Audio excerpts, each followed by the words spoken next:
सभा जी आहे आज त्याच्यासाठी उपस्थित असलेले सगळे पदाधिकारी, आमच्या बचत गटाच्या CRP, ग्राम संघाचे अध्यक्ष,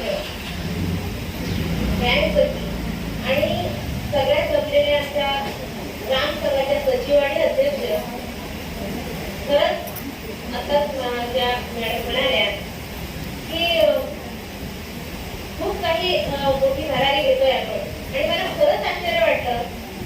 आजपर्यंत मी कधीही ग्राम संघामध्ये किंवा ग्राम संघामध्ये गेले नाही की कधी बचत गटामध्ये गेले नाही. आम्ही तिथल्याच बचत गट स्थापन करायचे आणि त्यामुळे फक्त आमचा काय विषय असायचा, पैसे जमा करायचे आणि कर्ज द्यायचे, याच्यामध्ये कधीच नव्हतं. मात्र आमच्या इथे जेव्हा उमेदने आमचे ग्रामसंघ तयार केला त्यावेळेला मी याच्यामध्ये या प्रक्रियेमध्ये आले आणि मला खरंच आश्चर्य वाटलं की ह्या सगळ्या महिला कितीतरी पटीनं हुशार आहेत आणि कितीतरी पटीनं धाडशी आहेत आणि हे धाडस तुमच्यात निर्माण करणारे आपले सगळे पदाधिकारी आहेत. कारण आपल्यामध्ये धाडस असतं पण ते आपण सुस्त गुण असतात. आपल्याला त्या पुढे येण्यासाठी आपल्याला जागा पण देत नाही आणि हे सगळं काम आपल्या सगळ्या पदाधिकाऱ्यांनी केलेलं आहे असं मला वाटतं. आणि त्यामुळे आज तुम्ही घरी असलेल्या सगळ्या महिला अगदी चांगल्या प्रकारे आपण तुमचा हिशोब आणि तुमचं लिखाण जर मी बघितलं, मी बऱ्याचशा वेळेला बघितलं तर ते इतकं चांगलं तुम्ही लिहिता आणि तुम्ही एवढं चांगल्या पद्धतीने कसं काय ठेवता याचं मला नेहमीच आश्चर्य वाटतं. आता त्या मॅडम कशा म्हणाले की तुम्ही बँकेत जाताना मी कितीतरी वेळा मी बँकेमध्ये गेले, बँक ऑफ इंडियामध्ये तिथे बऱ्याचशा CRP असतात, बँक सचिव पण असतात. मी बघतच बसते यांच्याकडे कारण मला कधी स्टिक्सला लिहिता येते. खरंच त्याचं शिक्षणाचं काहीच अनुभवाला फार महत्व आहे आणि हे सगळं धाडस माझ्या निर्माण करणार आहे जे पदाधिकारी आहे त्यांनाही मी धन्यवाद देते की आमच्या या महिलांना अशा या ओघामध्ये आणून त्यांचं आर्थिक सबलीकरण कसं होईल याच्याकडे तुम्ही लक्ष देऊन प्रत्येक महिलेनं आपलं स्वतःचं काही ना काही हे करावं अशी मी सगळ्यांना विनंती करते. आणि परमेश्वराला प्रार्थना नाही करत तरी तुम्हाला सगळ्यांना प्रार्थना करते की आपण आपल्या स्वतःच्या पायावर गंभीरपणे कितीही आपल्या घरात पैसा असू दे किंवा आपल्या घरात सगळे कमवणारे असू दे पण आपल्याला स्वतःचे 4 पैसे जरी असले ना तरी त्याचा जो स्वाभिमान असतो किंवा आपल्याला जो अभिमान असतो तो काही वेगळाच असतो.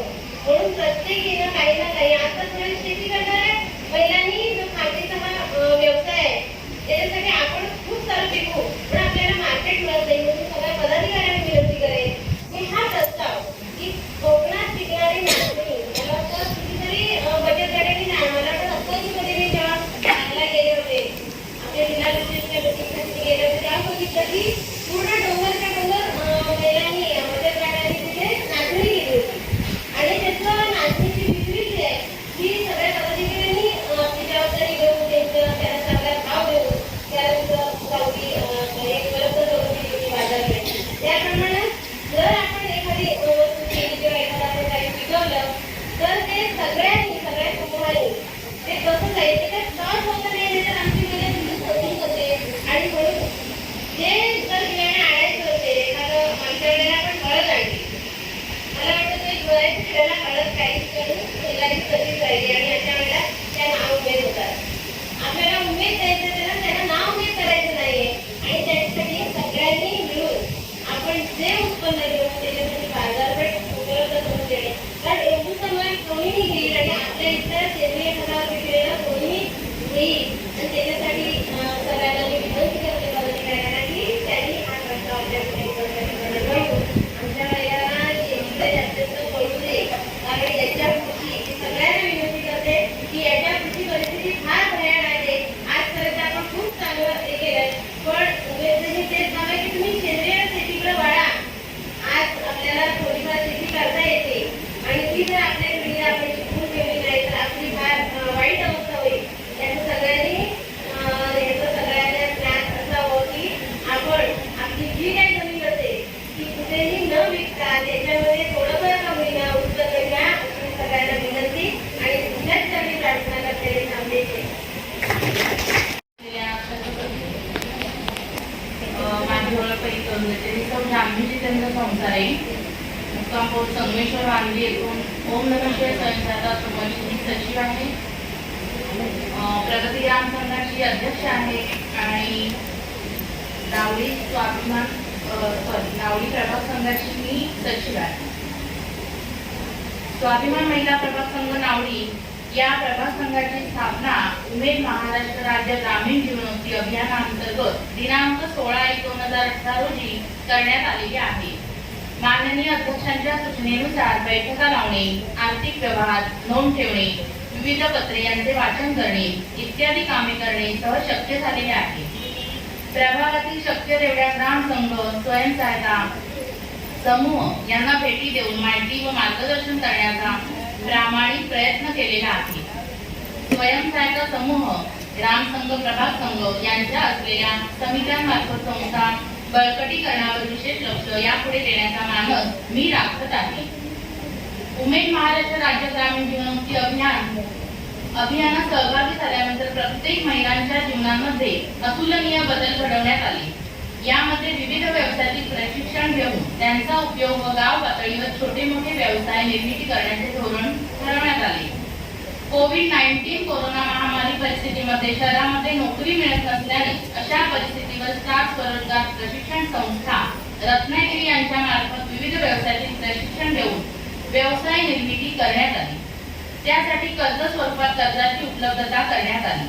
चांगल्या प्रकारचे पॅकेजिंग व लेबलिंग करून स्थानिक ऑनलाईन मार्केटिंग क्षेत्रांमध्ये महिला व महिलांचे वर्चस्व दिसून आले.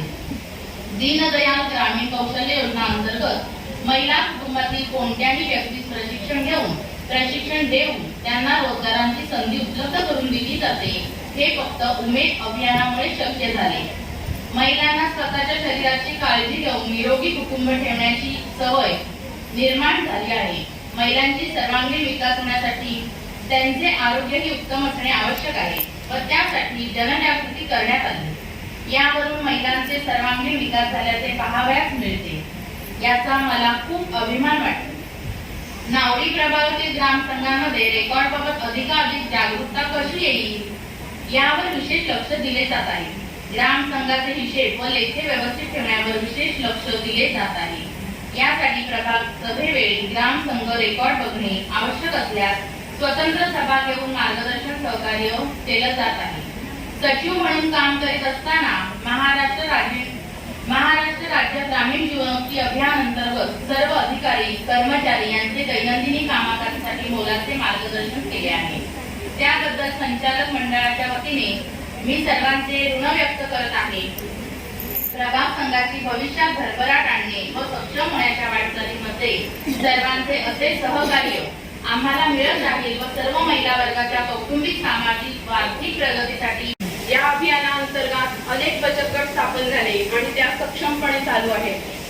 सर्वजण सर्व महिला असतील, केडर असतील, या सर्वांनी अथक प्रयत्न केले म्हणून या बचत गट खूप चांगल्या प्रमाणे चालू आहे. आधी बचत गट, मग आता ग्राम संघ आणि आता प्रभाग संघ अशी यशस्वी वाटचाल खूप चांगल्या प्रमाणे चालली आहे. ते तुम्हा सगळ्यांच्या महिलांच्या एकजुटीमुळे आणि प्रयत्नांमुळे.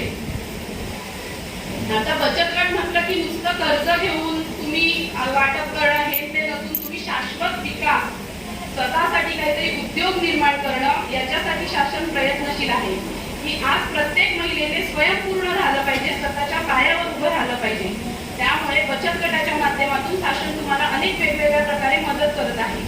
आणि आज ही काळाची गरज आहे की प्रत्येक महिलेने स्वतःच्या पायावर उभं राहिलं पाहिजे. जे की तुम्ही शेती करा, तुमची एखादी कला असेल ती जोपासा, अशी अनेक शिवणकाम असेल, विणकाम असेल, त्यातून तुम्ही स्वयंपूर्ण होणं आज गरजेचं आहे. यासाठी तुम्ही सगळ्यांनी या बचत गट या माध्यमाचा आधार घेऊन स्वतःच्या पायावर सक्षमपणे उभं राहिलं पाहिजे. त्यासाठी हे उमेद अभियान आपल्यासाठी खूप प्रयत्नशील असतं आणि अनेक चांगल्या प्रकारे मदतही करत असतं. आता माझा स्वतःचाच बचत गटाला जवळजवळ 2010 साली माझा बचत गट स्थापन झाला. तो पहिला पंचायत समितीकडे होता. उमेद अभियान आल्यानंतर तो उमेद अभियानाकडे वर्ग झाला आणि अजूनही तो खूप चांगल्या स्थितीत चालू आहे. आधी बचत गट आणि मग कर्ज घेणं हे सगळं महिलांना खूप म्हणजे भीतीदायक वाटायचं. पण आता त्याच महिला, आमच्या गावातल्या महिला एक 10 लाखापर्यंत कर्ज उचलून त्या 10 लाखाची जमा खर्च परतफेड करणं हे सगळं एवढ्या यशस्वीपणे करत आहेत ना, ते बघून मला खूप अभिमान वाटतो की आमच्याही महिला हे सर्व खूप चांगल्या प्रमाणे करू शकतात. आमच्या महिला पहिला बँकेत जायला घाबरायच्या. बँक म्हटलं की नाही तुम्हीच जा मॅडम, तुम्हीच करा. पण आज त्याच महिला आमच्या सक्षमपणे बँकेत जातात, बँकेचे व्यवहार करतात, सगळं चांगल्या रीतीने हँडल करतात. एखाद्या मिटिंगला जा म्हटलं तर स्वतःहून जातात, ग्रामसभा अटेंड करतात, सगळं काही खूप चांगल्या प्रमाणे करतात. हे का तर हे बचत गटाच्या माध्यमातून तुम्ही एकत्र आलात, तुम्ही अनेक ठिकाणी म्हणजे समाजात वावरायला हळूहळू शिकलात आणि तुम्ही स्वतः सुशिक्षित म्हणण्यापेक्षा सुजाण म्हणजे या समाजात आपल्यालाही खूप चांगल्या प्रमाणे वावरता येतं. हे सगळं ह्या बचत गटांमुळे शक्य झालं असं मला वाटतं. आणि या अभियानाने त्यासाठी आपल्याला खूप मदत केली असेल, आर्थिक म्हणा किंवा तुमची एक मानसिकता निर्माण करणं की हा एखादा व्यवसाय करणं असेल किंवा काय, तर यासाठी या अभियानाने आपल्यासाठी खूप हे केलं. आणि प्रभाग संघाचं म्हणाल तर या प्रभाग संघाअंतर्गत बरेचसे उद्योग, बरेचसे व्यवसाय, आपल्या महिला खेळतं भांडवल व्यवस्थितरित्या घेत आहेत, त्यांची व्यवस्थितरित्या परतफेड करत आहेत.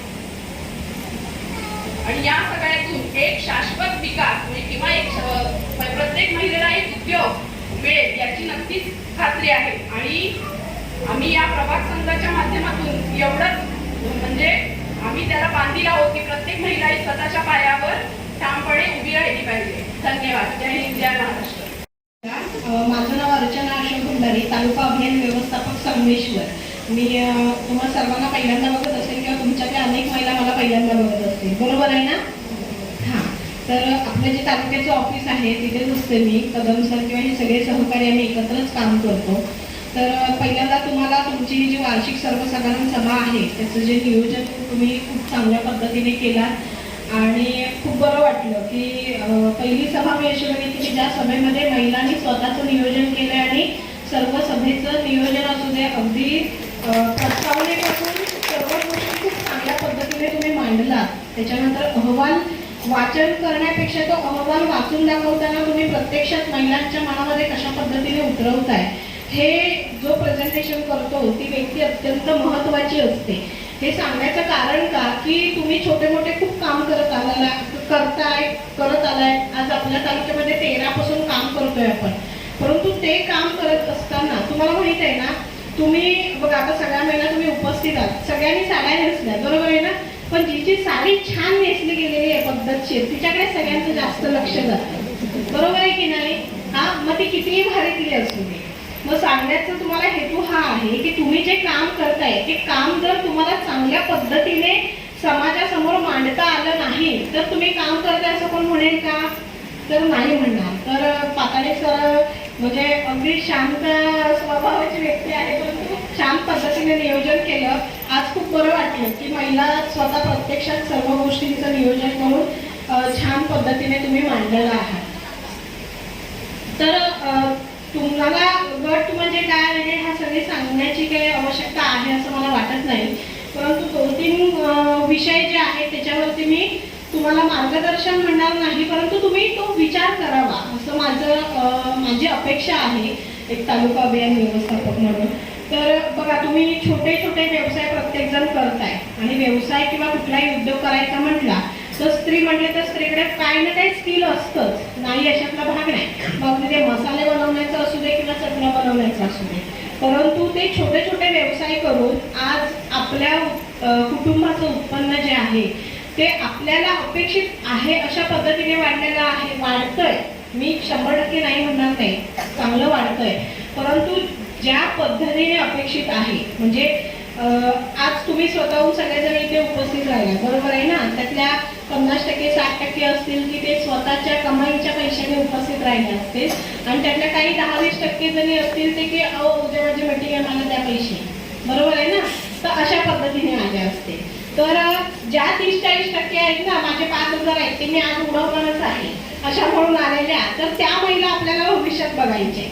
आलं का लक्षात? हां, तर नवऱ्याकडे पैसे मागितलेच पाहिजे, तो आपला अधिकारच आहे. त्यामुळे ती गोष्ट वेगळी आहे, बरोबर आहे ना? तर सांगायचा हेतू काय आहे की तुम्ही छोटे छोटे व्यवसाय जे करताय ते चांगल्या पद्धतीने करताय, पण ते जे करताय ते विकता आलं पाहिजे. आणि विकण्यासाठी आपल्याला काय करायला लागेल तर आपला पदार्थ आहे तो हसत लोकांनी न बघता घेतला पाहिजे, एवढा विश्वास आपण तयार केलेल्या मालावरती समाजाचा, ग्राहकांचा बसला पाहिजे. बरोबर आहे की नाही? मग आता हे करत असताना आपल्याला 2-3 गोष्टी महत्त्वाच्या आहेत. तर त्या काय की आज लोणे गावामध्ये आपण आहोत, त्यातल्या दोघींनी मसाला करून अख्खा संगमेश्वरला पुरू शकतो का? नाही पुरू शकत. बरोबर, लोण्यातल्या महिला आहेत, त्यांनी केलेला मसाला नायरीतल्या महिलांना आवडेलच याची गॅरंटी आहे का? नाहीये. पण एव्हरेस्ट मसाला आपण सहज घेऊन जातो की नाही? त्यातले वेगवेगळे ब्रँड विविध प्रकारचे, तिथे आपण बघतो काय की हा कुठल्या महिलेने केलाय, काय केलाय, नाही बघत का? तर आपल्याला टीव्हीवरती पण बघायची सवय असते की एव्हरेस्टचा गरम मसाला छानच आहे, चिकन चांगलंच होणार. बरोबर आहे ना? तर या पद्धतीने आपले सुद्धा मसाले असतील, हळद असेल किंवा काय तुम्ही कडधान्य जे करताय, तुमच्या माहितीसाठी सांगते की नावडी वगैरे ह्या प्रभागाची ना आमच्या कॉलनीमध्ये दर शनिवार रविवारी कडधान्य इकडची घेऊन विकायला एक माणूस येतो. संगमेश्वरची कडधान्य आहे, संगमेश्वरची गावठी कडधान्य आहे. म्हणजे माझ्या इथे आमच्या इकडे रत्नागिरीला मी जिथे ज्या गव्हर्नमेंट क्वार्टर्समध्ये राहते तर तिथे येतो. तर सांगायचं हेतू काय की तो पॅकिंग त्याचं साधं करून घेऊन येतो. बरोबर आहे ना? आठवडा बाजारामध्ये पण आणतात बाहेर न आणि सांगतात संगमेश्वरचं ना की हे संगमेश्वरचं आहे, नावडीचं आहे, खारा आहे, असं आहे, तसं आहे सांगतात. तर सांगण्याचा विषय हा आहे की आपण जे प्रोडक्ट तयार करतोय किंवा जे उत्पन्न तयार करताय त्या उत्पन्नाला किंवा त्या महिलांनी आता एकत्रित येण्याची गरज आहे का? तर जेवढं ग्राहकांना पाहिजे, जेवढं मार्केटला अपेक्षित आहे ते आपल्याला एकटीला मिळून करता येण्यासारखं नाही. का नाही? एक तर क्वालिटी मेंटेन पाहिजे, त्याची चव समान पाहिजे, मोठ्या प्रमाणात उत्पन्न आपल्याला घेता आलं पाहिजे, त्याचं पॅकेजिंग असेल, त्याचं मार्केटिंग असेल, त्याचं ब्रँडिंग असेल, त्याच्यावरचा फूड लायसन्सचा खर्च असेल, त्याची DICCचं रजिस्ट्रेशन असेल, ह्या सगळ्या गोष्टी एक व्यक्ती करू शकते खर्च? नाही. तुम्ही काय म्हणाल मॅडम 500 रुपये मिळत नाही आणि 5000 खर्च करायचं ते आम्हाला जमणार नाही म्हणाल की नाही? तोंडावर नाही म्हणणार पण बोलणार मनात 100%. बरोबर आहे ना? ह्या सांगताय हे असं करा आणि ते तसं करा. तर तसं नाही. मला काय म्हणायचं आहे की जे काही तुम्ही करताय तर ते ग्रामसंघ निहाय, आता तुमच्या ग्रामसंघाचा तुम्ही एकत्रित लार्ज म्हणजे मोठ्या प्रमाणात कुठला व्यवसाय करणार आहात हे तुम्हाला निश्चित करता आलं पाहिजे. आणि हे करण्याचं काम आता महिला आहे, महिलांना चालना देण्यासाठी आपल्या सर्व चांगल्या पद्धतीने काम करणारे उद्योग सखी पण आहेत, CRP ताई आहे. आता तुम्ही सुद्धा जरी आपलं काम वेगवेगळं असलं तरी सुद्धा आता ह्या पुढील 5 वर्षात आपल्या जिल्ह्यामध्ये गटस्थापनेचं काम हे जास्त प्रमाणात नसणार आहे. आलं का लक्षात? तर काय असणार आहे की जर पुढील 5 वर्षानंतर तुम्हाला शासन तुमच्या दारात येऊन म्हणायला पाहिजे हो 1 कोटी घ्या गटाला, आम्ही द्यायला तयार आहोत. आलं का लक्षात? हे कधी म्हणतील? जर तुम्ही तुमचं उत्पन्न वाढवण्यासाठी योग्य पद्धतीने आज नियोजन केला आणि ते पदार्थ किंवा बिझनेस तुम्ही जर उभे केला ठाम, तर तुम्हाला म्हणतील, तर बँक मला स्वतःहून येईल तुमच्याकडे. लक्षात घ्या.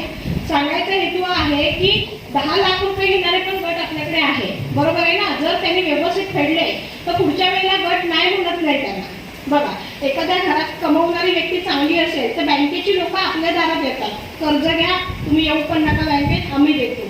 कारण त्यांच्यात पण आता स्पर्धा आहे, कोणती बँक जास्त पैसे देते, जास्त बिझनेस करते. तसं आपल्या ह्या प्रभागातले जे ग्रामसंघ आहेत तर त्यांनी त्यांची उत्कृष्टता काय आहे, त्यांचं कौशल्य काय आहे, म्हणजे 300 महिला 200 महिला असतील, त्यातल्या 50-100 महिला म्हणतील नाही आम्हाला घरचं सांभाळून करणं शक्य नाही.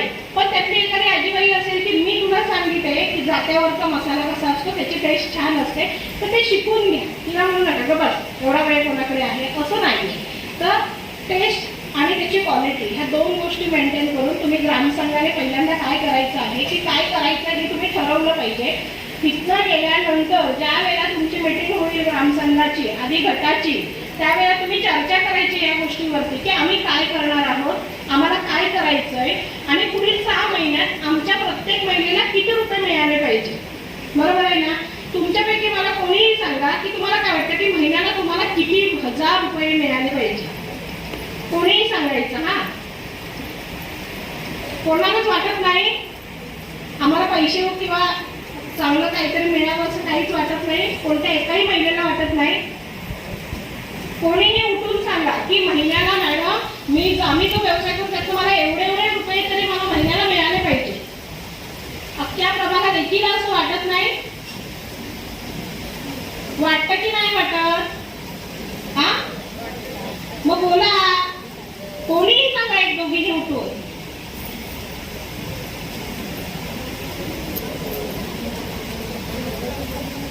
बघा, हा, ताईंसाठी आधी टाळ्या वाजवा सगळ्यांनी, त्या उभ्या तरी राहिल्या. हा, स्वागत. हा, ताई बोला, तुम्हाला काय वाटतं महिन्याला किती रुपये तरी तुमच्या हातात असले पाहिजे? हा, आलं का लक्षात? किती अपेक्षा आहे? महिन्याला 15 ते 20 हजार रुपये त्यांना मिळाले पाहिजेत असं त्यांना वाटतंय. बरोबर आहे ना?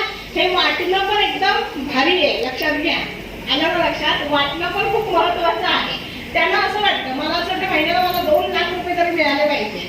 म्हणजे मी खरंच सांगते, मला माझं नियोजन कसं असतं, मला कसं वाटतं, मला 2 लाख रुपये वेगवेगळ्या बिझनेसमधून मिळाले पाहिजे. हे प्रत्येकाचं वाटणं, आणि हे जेव्हा तुमच्या मनात येईल त्यावेळेला तुम्ही ती खटपट करा की 15,000 मिळाले पाहिजेत, मग 15,000साठी मला एवढं करावं लागेल. मग हे करण्यासाठी तुम्ही एकत्रित या, गटात चर्चा करा. त्या गटाची चर्चा झाल्यानंतर ग्रामसंघात चर्चा करा, आणि ग्रामसंघाअंतर्गत बाबा माझ्या ग्रामसंघात 20-30 महिला आहेत, त्या एकत्र येऊन ह्यांच्यात ही क्वालिटी आहे, हा व्यवसाय करण्यास इच्छुक आहे. मग आम्हाला कळेल की तुम्हाला काय करायचंय, मग तुम्हाला कोणत्या शासकीय डिपार्टमेंटशी जोडून दिलं पाहिजे, त्यांचे प्रपोजल कसे करायचे, आणि तुम्हाला शासनाचा निधी असेल किंवा काय करता येईल. आज इतक्या योजना आहेत की त्या योजनामध्ये लाभार्थी मिळतात, पण जे हुशार असतात ना त्यांचेच प्रस्ताव जातात. त्यांना सगळं माहीत असतं, कुठली योजना येणार आहे, किती टक्के अनुदान आहे, कसा प्रस्ताव करायचा आहे, हे त्यांना सगळ्यांना माहीत असतं, आणि म्हणून ते होतात. नाहीतर शासनाला दारोदारी फिरावं लागायचं की कुठला प्रोजेक्ट करायचा आहे आणि कुठला नाही. तर आता आपण हुशार झालेलो आहोत सगळ्या, बरोबर आहे ना? हा, आपल्या महिला येतात, सर्टिफिकेट घेतात, हातात हात मिळवतात, पहिल्यांदा लांबच म्हणायच्या नमस्कार, बरोबर आहे की नाही? मग ही जी कॉन्फिडन्स आहे हा तुम्हाला उमेदमधनं जो आहे तो मिळालेला आहे. तर तुम्ही या एकत्र, तुम्ही ठरवा तुम्हाला आधी काय करायचं आहे. ज्या वेळेला ग्रामसंघ ठरवतील त्यावेळेला प्रभाग संघ त्याच्यावर विचार करेल, आणि मग प्रभाग संघ ठरवेल की माझ्या ग्रामसंघातल्या एका महिलेला 20,000 रुपये महिन्याला हवे, मग माझ्या प्रभाग संघात मला महिन्याला किती रुपये आले पाहिजे हे प्रभाग संघ ठरवेल. आणि मग ज्या वेळेला आता शासन मानधन करते, बरोबर आहे ना, भविष्यात तुमच्या खेड्याचं मानधन तुम्हाला करायचंय, मग आमच्या सीएनएसच्या काही पण म्हणतील बापरे ह्यांना एवढे पाहिजेत, मग मला पण एवढे मिळाले पाहिजेत, मग मला त्यांच्यासाठी अजून 4 पटीने कष्ट केले पाहिजेत, आणि माझ्या महिलांना ट्रेन केलं पाहिजे, त्याच्यासाठी सक्षम केलं पाहिजे. लक्षात आलं का? तर नाहीतर काय होईल, असंच होईल 5 वर्षांचं. मार्केटिंग आणि उत्पादक ह्या 2 गोष्टी तुम्ही लक्षात ठेवल्या पाहिजेत, आणि त्याच्यासाठी तुम्ही काम केलं पाहिजे. दुसरा विषय असा आहे की सिंधुरत्न योजनेसंदर्भात तुम्हाला आता गीते मॅडम आणि जोशी मॅडम दोन्ही मान्यवर बोललेले आहे की सिंधुरत्न योजना ही सिंधुदुर्ग आणि रत्नागिरी या 2 जिल्ह्यांसाठी आहे. परवाच्या दिवशी आमची एक कार्यशाळा झाली, माननीय मंत्री दीपक केसरकर सर त्याचे अध्यक्ष आहे. तर ह्या योजनेमध्ये कोकणातील आधारभूत जे पदार्थ किंवा जे उत्पन्न होतं, साधन संपत्ती आपल्याकडे आहे, त्या साधन संपत्तीवर आधारित तुम्ही कोणताही वैयक्तिक किंवा सामूहिक स्वरूपाचे बिझनेस प्रपोजल, मागणी प्रस्ताव करू शकता, आणि त्या प्रस्तावातनं तुम्हाला शासनाकडनं अनुदान प्लस लाभार्थी अशा पद्धतीने तुम्हाला वेगवेगळ्या व्यवसायासाठी अनुदान मिळू शकतं. कसं मिळेल? ज्याचा प्रस्ताव चांगला असेल, ज्याचा प्रस्ताव केल्याने शासनाला वाटेल की नाही रत्नागिरीचा विकास ह्याच्यातनं काहीतरी होईल, असा प्रस्ताव केला तर. नाहीतर तुम्ही म्हणाल नाही माझा पापडाचा घ्या मॅडम उद्योग, बरोबर आहे ना, मग त्यामध्ये पापड प्रत्येक जण करतो, ह्याच्यातनं काय एवढं उत्पन्न मिळणार नाही, मग तो काय मंजूर होईल का? नाही. एक वेगळे पण असलं पाहिजे स्वतःच्या व्यवसायात. आलं का लक्षात? काय असलं पाहिजे? एक वेगळे पण असलं पाहिजे. म्हणजे आता परवाच्या दिवशी ॲग्रोवनमध्ये भात आहे ना आपला, त्यातलं तेल निघतं, आणि ते तेल विक्रीला आहे, डीमार्टमध्ये आले बघा. आज तेलाचे भाव जेमिनीचा 268-280 आहे, आणि ते तेल 142 रुपयाला मिळतं. घेतात लोक. राईसचं तेल ऐकलेलं का कधी? नाही. डीमार्टमध्ये ते अवेलेबल आहे ते. मग जर आपल्या इथला कोकणातली व्यक्ती त्याच गोष्टी करू शकते, मग आपण नाही का त्याच्यावरती विचार करू शकत? काहीतरी वेगळे पण आहे, बरोबर आहे ना? तर प्रभाग संघाने सुद्धा ठरवलं पाहिजे की आमच्या प्रभाग संघात काय काय व्यवसाय केला पाहिजे, आणि ह्या योजनेतनं आपल्याला एक वेगवेगळे व्यवसाय निर्माण करायचे आहेत. त्यासाठी तुम्ही प्रपोजल द्या. ह्याच्या आधी एक प्रस्ताव आपण केलेला आहे, वेगवेगळे फूड प्रोसेसिंग आणि त्याचं पॅकेजिंग आणि मार्केटिंग संदर्भातला. तर असे काही वेगळे तुमच्या संकल्पना असतील, ग्रामसंघातनं असतील, प्रभाग संघातनं असतील, किंवा वैयक्तिक एखाद्या गटाला सुद्धा वाटत असेल की आमच्या गटाचा हा आम्हाला व्यवसाय करायचा आहे आणि ह्यातनं आम्हाला अनुदान हवं आहे, ह्याच्यासाठी लागणारा प्रस्तावाचा खर्च आम्ही करू मॅडम, पण आमचं व्हायला पाहिजे, तर तसं आम्हाला सांगा. पण सांगण्यासाठी 3 दिवस आहेत. 4 तारखेला आम्ही तालुक्याला मिटिंग घेणार आहोत. त्या मीटिंगमध्ये तुम्ही ही सर्व माहिती आम्हाला आली पाहिजे आणि आल्यावरती आम्ही ते प्रस्ताव बनवू शकतो. आलं का लक्षात? जर तुम्हालाच इच्छा नसेल तर तुम्ही जर सांगितलं नाही तर आम्हाला कळेल का तुम्हाला काय हवंय आणि काय नाही. तर ह्या 2 गोष्टी आहेत. एक उत्पादन वाढवणं, व्यवसाय उत्पादन वाढवून आपल्या कुटुंबाच्या किंवा आपल्या रोजगारात वाढ करणं, आणि दुसरी गोष्ट मार्केटिंग. हे 2 ते 3 अत्यंत महत्त्वाचे विषय आहेत. दुसरा विषय सांगायचा आहे की आजपर्यंत आपण अभियानात काम करतो, बरोबर. शासनाने अभियानाने वेगवेगळ्या पद्धतीने आपल्याला निधी दिलेला आहे, अगदी RF पासून सर्व. तर तुम्हाला माहीत आहे ॲक्युरन्सी म्हणजे कुठलंही काम असेल तर त्या कामात प्रामाणिकपणा आपला असला पाहिजे आणि परफेक्टनेस असला पाहिजे, म्हणजे ते अचूक असलं पाहिजे.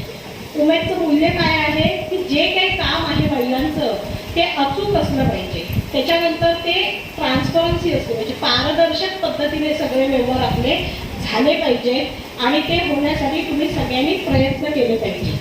आलं का लक्षात? काही असू दे, 5 रुपयाची पेन्सिल आहे त्याचं बिल हे आपल्याकडे असलंच पाहिजे. का तर आज तुम्ही गटाचे अध्यक्ष आहे, बरोबर आहे. उद्या कालांतराने परत पद बदलावं लागणार आहे आपल्याला. त्यावेळेला कोणी असं म्हणता कामा नाही ही अध्यक्ष होती हिच्या काळात नाही. लक्षात आलं का? तर ह्या ज्या गोष्टी आहेत त्याच्यानंतर सामूहिक भावनेने आपल्याला एकीने एकत्रच राहायचं आहे. जर तुमच्यात एकी असेल तरच तुम्ही व्यवसाय काय कुठलाही गड जिंकू शकता, आणि जर तुमच्यात तुम्ही फुटलात तुमच्यात एकी नसेल तर तुम्ही काहीही करू शकत नाही. तर ह्या ज्या 2-3 गोष्टी आहेत महत्त्वाच्या, तर त्याच्यावरती मी तुम्हाला सांगितलं. माझी अशी अपेक्षा आहे की आत्ताचं हे आर्थिक वर्ष आहे ते महाजीविका अभियान म्हणून आपल्याला राबवायचं आहे. त्याच्यात गटातल्या महिलांचे छोटे मोठे उद्योग उभारून त्यांना मोठ्या प्रमाणात अर्थसहाय्य आणि त्यातून त्यांचा रोजगार उपलब्धतेसाठी आम्हाला माहिती द्यायची आहे, मार्गदर्शन द्यायचे. तुम्हाला कुठल्या प्रकारचं प्रशिक्षण हवं असेल ते आम्हाला सांगा. त्याच्यासाठी आम्ही यादी जर असेल तर आम्ही जिल्ह्याकडे वर्ग करू, त्यांच्याकडनं कुठल्या योजनेचं आपल्याला प्रशिक्षण मिळतंय का हे बघू. तुम्हाला कुठे एखादा व्यवसाय करण्यासाठी अभ्यास सहलीची गरज असेल तर तसं सांगा. तर तुम्ही वेगवेगळ्या पद्धतीने ॲक्टिव्हली कुठलंही काम किंवा कोणत्याही व्यवसायाची मागणी करू शकता. त्याच्यावरती काय करता येईल, आमच्याकडनं नाही झालं तर आम्ही संबंधित डिपार्टमेंटशी तुमचा संपर्क करून देऊ. तुम्ही स्वतः फलक घ्या, बिंदास जायचं, आम्हाला हे पाहिजे, आम्हाला हे पाहिजे म्हणायचं. हे कसं करायचं नाही, हे आम्हाला पाहिजे, ह्याच्यासाठी आम्हाला काय करायचं ते आम्हाला तुम्ही सांगा. एवढं सांगितलं म्हणजे मग समोरची व्यक्ती आपल्याला सांगते. कारण पहिल्यांदा माहिती घ्यावी लागते. जर आपल्याला माहिती नसेल तर आपण जाणार आणि परत तीच पिशवी घेऊन परत रिटर्न बसने येणार आणि घरी बसणार. त्यामुळे आधी आपल्याला आपण जाताना पहिल्या दिवशी माहितीच घ्यायची, एवढंच लक्षात ठेवून जायचं, म्हणजे आपली निराशा होणार नाही. माहिती घेतल्यानंतर परत त्याच्यावर अभ्यास करायचा. तुम्हाला नाही समजलं तातडीने सरांना सांगा, त्यांना नाही समजलं आम्हाला विचारा, आम्ही तुम्हाला सांगू. आणि त्याच्यानंतर फक्त प्रपोजल किंवा त्यातनं आपल्याला काय काय करता येईल हे आपल्याला निवडायचं आहे. तर पुन्हा एकदा तुम्हाला सगळ्यांचं म्हणजे अभिनंदन करते की तुम्ही छान नियोजन केलं, सगळेजणी बसलात आणि माझं तुम्ही अगदी मागपर्यंतची महिला तुम्ही शांतपणाने ऐकून घेतलात मी जे सांगते ते.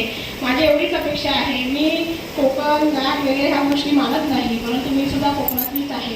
तर आजपर्यंत अनेक योजना येऊन गेल्या, त्या आपल्याकडे राबवल्या गेल्या, परंतु त्यातला आउटपुट आणि महिलांचा विकास किती पद्धतीने झाला हे वेगळ्याने सांगायला नको. आणि अभियानात आम्ही कधीही तुमच्या कुठल्याही गोष्टीसाठी हात लावायला येत नाही. येतो का? हां, म्हणजे तुमचं नेतृत्व असेल, तुमचा अधिकार, तुमचं वर्चस्व हे तुम्ही तुमच्या पद्धतीने स्वतः करता, तुमचे निर्णय तुम्ही स्वतः घेता. असाच चांगला निर्णय घ्या आणि एक पाऊल पुढे या आणि आम्हालाही त्या चांगल्या तुमच्या समाजकार्यात सहभागी होण्याचं एक पुण्य मिळेल की बाबा आमच्या कालावधीत आम्ही तिथे होतो, तर ह्या गोष्टी चांगल्या आम्ही केल्या. आलं का लक्षात? तर प्रभाग संघाच्या अध्यक्ष मॅडमना सुद्धा सांगणं आहे माझं की खूप चांगलं काम सुरू आहे. महिला एकत्र आहेत, येत आहेत, तुमच्या शब्दाला मान देऊन सगळेजण एवढं मोठ्या पद्धतीने जमत आहेत, तर त्याचं सोनं करा आणि त्या महिलांच्या हाताला काहीतरी रोजगार मिळेल ह्याच्यासाठी जाताय. ज्या दिवशी तुम्ही तुमचं एक कुटुंब म्हणून एखाद्या महिन्याला दिवसाला 200 रुपये जरी मिळाले ना तरी ती तुमचे उपकार कधीच विसरणार नाही. कारण आपल्याकडे माहिती आहे, आपल्याकडे आपण कधी कोणाला आपल्या दारात आपण उपाशी पाठवत नाही. पाठवतो का? नाही पाठवत, बरोबर ना? तर ह्या सगळ्या गोष्टी आहेत. तर पुन्हा एकदा शुभेच्छा देते. मला बोलायची व्यासपीठाने आणि प्रभाग संघाने संधी दिला त्याबद्दल तुमचे सर्वांचे धन्यवाद मानते. आणि मी माझे 2 शब्द नाही म्हणणार, 10 मिनिटाचं भाषण इथेच थांबवते. सर्वांचं स्वागत करते मनापासून. आमच्याकडे महिला याबाबत आलेले तिथे मगापासून सगळ्यांचे विषय झालेले आहेत. उमेदच्या विषयी जे काही चाललेले आहे सगळ्यांच्या विषय शेतीविषयी झालेले आहेत. पण आता एक मला सांगायचं आहे. सर्व मान्यवरांचं मी नाव घेत नाही आता, कारण महिला बरेचसे आपल्या सकाळपासून कंटाळलेले आहेत ते मी बघते. बराच वेळ सगळ्यांना महत्वाची सूचना आहे, कोणीही जेवल्याशिवाय जायचं नाहीये.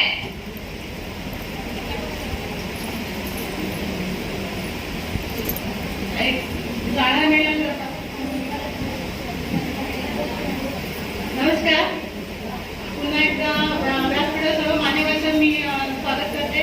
म्हणजे आमच्या लोकल ग्रामपंचायत वतीनं महिला बऱ्यापैकी कंटाळलेल्या आहेत. कारण का घरात भूक तर लागली आहे, पण ते घरात कसं आपण कामामध्ये वेळ जातो. आता एकाच ठिकाणी बऱ्याचशा महिलांना बसणं शक्य नसतं हे आम्हाला माहिती आहे.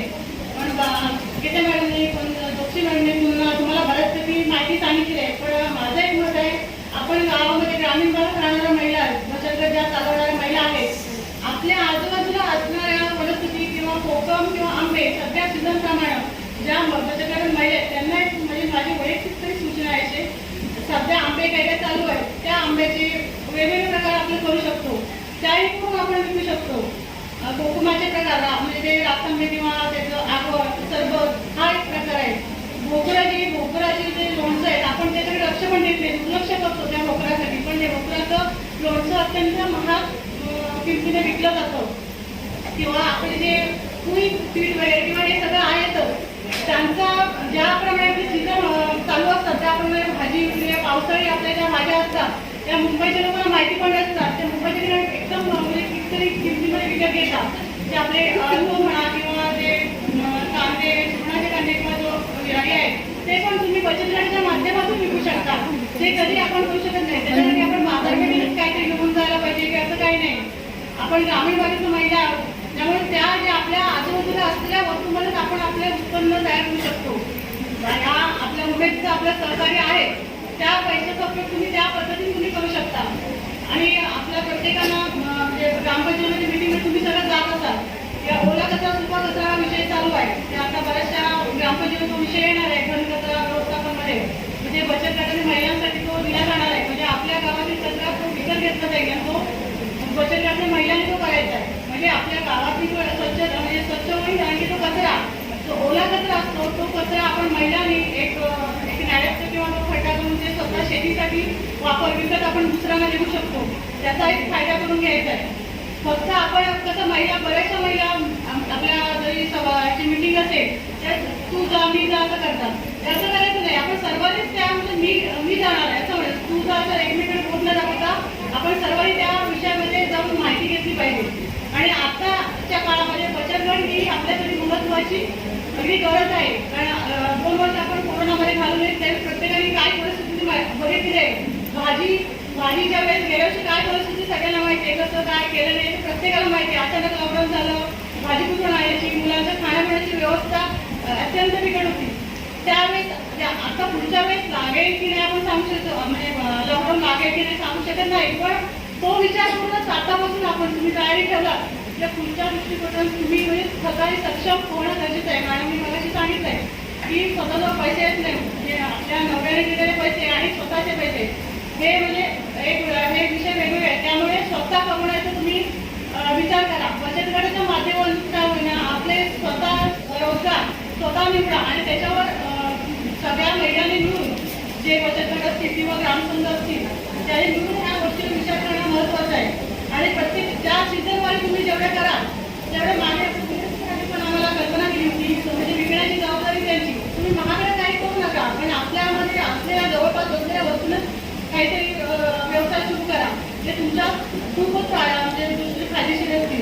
आणि आता या महिला जमलेल्या आहेत त्यांचा मी खरोखर मनापासून आभार मानते. कारण एवढ्या मोठ्या संख्येने आपण मीटिंग वगैरे आम्ही बघतो पण सगळे पुरुष महिला अशा मोजक्याच महिला असतात म्हणजे पुरुषांची संख्या जास्त असते. या निमित्तानं वेगवेगळ्या गावच्या महिलांशी समोरासमोर बोलवते नजरा भेट होणार त्या निमित्ताने होते ओळख होते. आणि पुन्हा मी आभार मानते सर्वांचं या कार्यक्रमाला उपस्थित झाल्याबद्दल.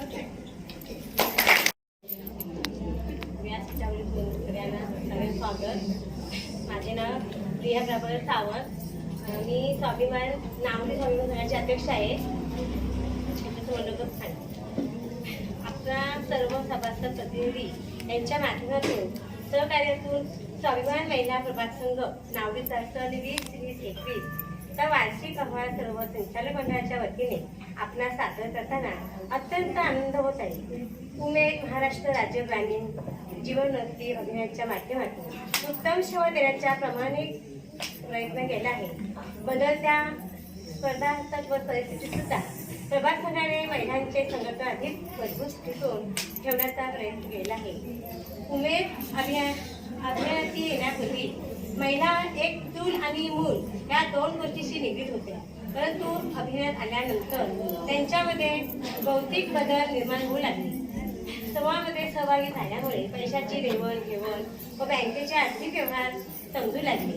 ज्या महिला बँकेमध्ये जाण्यासाठी त्यांच्या मनामध्ये भीती निर्माण होत होती तीच महिला आता ऑनलाईन व्यवहार करू लागलेली आहे. पैशाची देवाण काम करताना त्यांचा हिशोब ठेवणे किती महत्त्वाचे असते हे महिलांना अवगत हवे. त्याचा सार्थ अभिमान वाटतो. समूहामध्ये आल्यामुळे प्रत्येक महिलेला एक प्रकारचा आत्मविश्वास निर्माण झाला आहे. आणि ग्रामसभा कोरम आभारी ग्रामसभा होत असते. परंतु आता महिला एकत्र येऊन ग्रामसभेमध्ये आपले विचार मांडून आपल्या महिलांसाठी वेगवेगळ्या योजनेचे काम कशा पद्धतीने घेता येईल याचा सर्वांवर मांडून घेतात. हेच महिला शक्तीची प्रतीक आता दिसून येत आहे.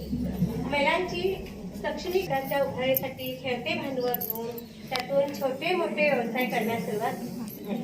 त्यामध्ये केआर निधीचा उपयोग करून व्यवसाय वाढ करण्याचे नियमाने बाळगण्यात आले. तसेच बँकेचे कर्ज अवलंब करून 1 ते 10 लाख रुपयापर्यंत कर्ज घेऊन आपली शाश्वत उपजीविका महिला निर्माण करत आहेत. नावडी प्रभागामध्ये कार्यरत कर्मचारी महाराष्ट्र राज्य ग्रामीण जीवनोन्नती अभियान तालुका जिल्हा राज्यस्तरावरून होणारे सहकार्य मार्गदर्शन यामुळे हे शक्य झाले असून त्याला सुद्धा सर्वांना धन्यवाद देते. आणि याकडे ही तुमच्या सर्वांच्या सहकार्याने स्वाभिमान प्रभाग संघाची यशस्वी वाटचाल करण्याची खात्री देते. तसेच ह्या नारी शक्तीला मानाचा मुद्रा करते व स्वाभिमान प्रभाग संघ नावडीच्या पुढील वाटचालीस हार्दिक शुभेच्छा देते. धन्यवाद.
बदलाया पंढरी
संत सावत्याच्या मळ्यामध्ये तू गेला का पांडुरंगा, संत सावत्याच्या मळ्यामध्ये तू गेला का पांडुरंगा, देवा इथं तू नाही म्हणूनी आटली चंद्रभागा, देवा इथं तू नाही म्हणूनी आटली चंद्रभागा, बसला कुठे तू कुण्या मंदिरी, बसला कुठे तू कुण्या मंदिरी, सुनी सुनी वाटे तुझी पंढरी, सुनी सुनी वाटे तुझी पंढरी, सुनी सुनी वाटे तुझी पंढरी, सखुजनाईची कामे कराया रमदासी का देवा, सखुजनाईची कामे कराया रमदासी का देवा, सोखोबाची गुरे ओढणी दमलासी का देवा, सोखोबाची गुरे ओढणी दमलासी का देवा, सोपानाच्या सख्या श्रीहरी, सोपानाच्या सख्या श्रीहरी, सुनी सुनी वाटे तुझी पंढरी, सुनी सुनी वाटे तुझी पंढरी, सुनी सुनी वाटे तुझी पंढरी, राम नारायणं जानकी वल्लभम् अच्युतं केशवं कृष्ण दामोदरं, राम नारायणं जानकी वल्लभम्, कौन कहते हैं भगवान आते नहीं, कौन कहते हैं भगवान आते नहीं, तुम मीरा की जैसे बुलाते नहीं, तुम मीरा की जैसे बुलाते नहीं, अच्युतं केशवं कृष्ण दामोदरं, राम नारायणं जानकी वल्लभम् अच्युतं केशवं कृष्ण दामोदरं, राम नारायणं जानकी वल्लभम्, कौन कहते हैं भगवान खाते नहीं, कौन कहते हैं भगवान खाते नहीं, बेल शबरी के जैसे खिलाते नहीं, बेल शबरी के जैसे खिलाते नहीं, अच्युतं केशवं कृष्ण दामोदरं, राम नारायणं जानकी वल्लभम् अच्युतं केशवं कृष्ण दामोदरं, राम नारायणं जानकी वल्लभम्, कौन कहते हैं भगवान सोते नहीं, कौन कहते हैं भगवान सोते नहीं, माँ यशोदा के जैसे सुलाते नहीं, माँ यशोदा की जैसे सुलाते नहीं, अच्युतं केशवं कृष्ण दामोदरं, राम नारायणं जानकी वल्लभम् अच्युतं केशवं कृष्ण दामोदरं, राम नारायणं जानकी वल्लभम्,